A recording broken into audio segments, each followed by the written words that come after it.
రాజకీయాలకు అతీతంగా వైఎస్ వివేకానందరెడ్డి గారిని ఒక మంచి మనిషిగా గుర్తించి ఆయనకు నివాళులు అర్పించడానికి వచ్చిన ప్రతి ఒక్కరికి, రాజశేఖర్ రెడ్డి గారి అభిమానులందరికీ, మీడియా మిత్రులందరికీ మీ రాజశేఖర్ రెడ్డి బిడ్డ శిరస్సు వంచి చేతులు జోడించి మనస్ఫూర్తిగా నమస్కరించుకుంటాం.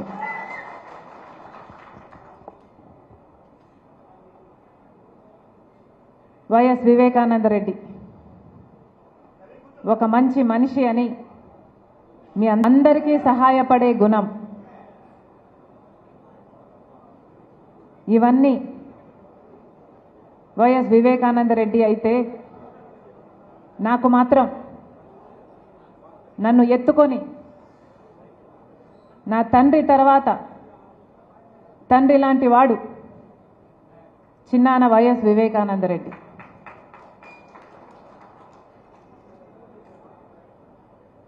సునీత నేను చిన్నప్పుడంతా కలిసే పెరిగాం, కలిసే చదువుకున్నాం. అన్ని సంవత్సరాలలో ఆయన పోయేంత వరకు కూడా నేను ఎప్పుడే కానీ చిన్నాయనను కోపగించుకోవడం చూడలేదు, చికాకు పడ్డం చూడలేదు. ఎవరైనా సాయం చేయడానికి వస్తే అసలు ఆయన కాలు ఇంట్లో ఆగేది కాదు. ఎవరు సాయం చేయడానికి అడిగినా వాళ్ళను వెంట పెట్టుకొని ఆయన కారులోనే కూర్చోబెట్టుకొని, వాళ్ళు పట్టకపోతే ఇరుక్కొని కుక్కి అదే కారులో కూర్చోబెట్టుకొని, వాళ్ళకి ఎక్కడ అవసరం ఉంటే అక్కడ కలెక్టర్ ఆఫీస్ అయినా, ఆర్డీఓ అయినా, ఆఖరికి చిన్న రైతుకు వచ్చిన ఎలక్ట్రికల్ ప్రాబ్లం అయినా, ఏ పెద్ద ఆఫీస్కైనా చిన్న ఆఫీస్కైనా ఏ సంకోచం లేకుండా నవ్వుతూ వెళ్ళి ఆఫీసర్లతో మాట్లాడి సమస్యను పరిష్కరించేవాడు చిన్నాన. ఎంతో మందికి ఎన్నో పంచాయతీలు చేస్తుంటాడు చిన్నాయన.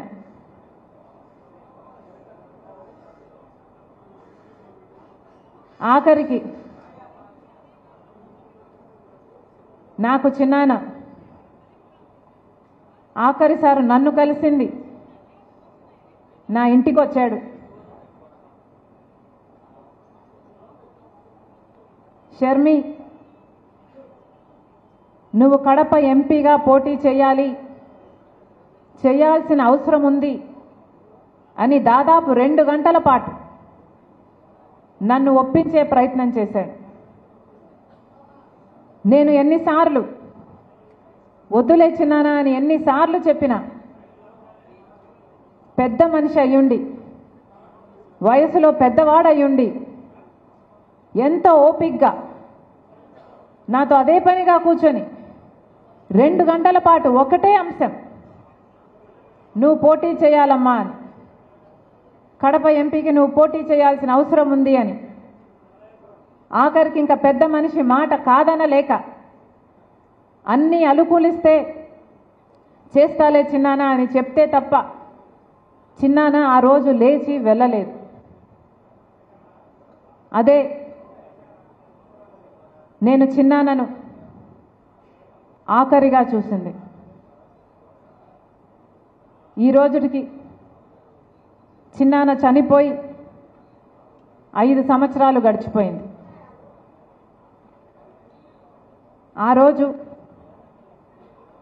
చిన్నాన చావు నమ్మలేని నిజం. ఈరోజు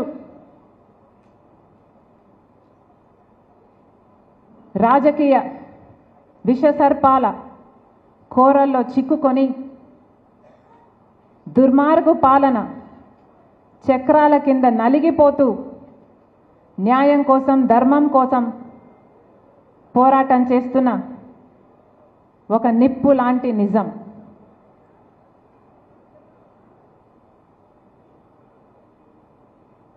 ఐదు సంవత్సరాలు అయిపోయింది.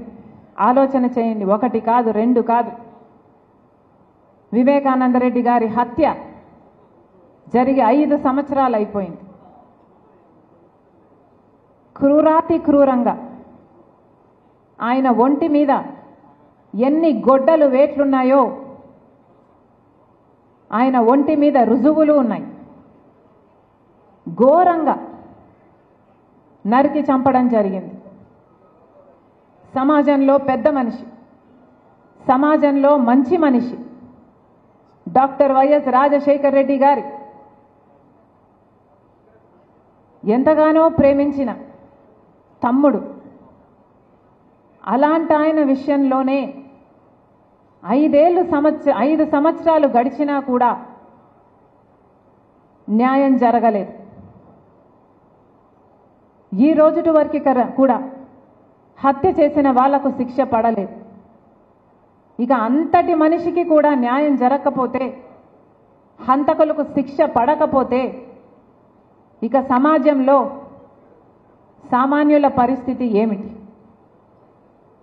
సామాన్యుల విషయంలో న్యాయం జరుగుతుంది అని సమాజం నమ్మే పరిస్థితి ఉండాలి అంటే ఈ పాటికి ఎప్పుడో హంతకులను గుర్తించుండాలి, వాళ్ళకు శిక్ష కూడా వేసుండాలి.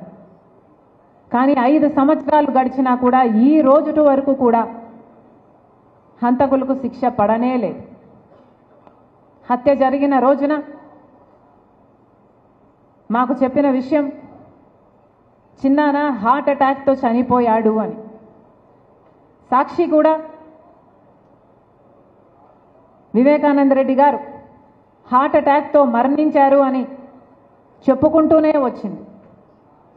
తీరా మేము ఇంట్లోంచి బయలుదేరేంత వరకు కూడా ఇది హార్ట్ అటాక్తో చనిపోలేదు, హత్య జరిగింది అన్న విషయం మాకు తెలియదు. వచ్చి చూసిన తర్వాత కానీ ఇంత ఘోరంగా చిన్నాన్నను హత్య చేశారు అన్న విషయం మాకు తెలియదు. ఆ రోజు హత్య జరిగిన రోజు హత్య పలాని వాళ్ళు చేశారని కానీ, పలాని వాళ్ళు చేయించారు అన్న కానీ ఈ విషయాలు ఏవీ తెలిసే పరిస్థితి లేదు. కానీ ఈ రోజున హత్య చేసింది ఎవరో కాదు, బంధువులే అని అన్ని సాక్ష్యాలు వేలెత్తి చూపుతున్నాయి. గూగుల్ మ్యాప్స్ అయితేనేమి, కాల్ రికార్డ్స్ అయితేనేమి, వాంగ్మూలాలు అయితేనేమి, ఇవన్నీ హత్య చేసిన వాళ్ళు వీళ్ళు అని వేలెత్తి చూపుతున్నా ఈ రోజుటి వరకు కూడా హత్య చేసిన వాళ్లకు, హత్య చేయించిన వాళ్లకు శిక్ష పడలేదు, కేసుకు కొలిక్కి రాలేదు, కేసు అసలు ముందడుగు వేయలేదు. ఎందుకంటే అన్నా అని పిలిపించుకున్నవాడే ఈరోజు హంతకులకు రక్షణ కల్పిస్తున్నాడు. కాబట్టి ఈ రోజు వరకు కూడా చిన్నాన్న విషయంలో న్యాయం జరగలేదు.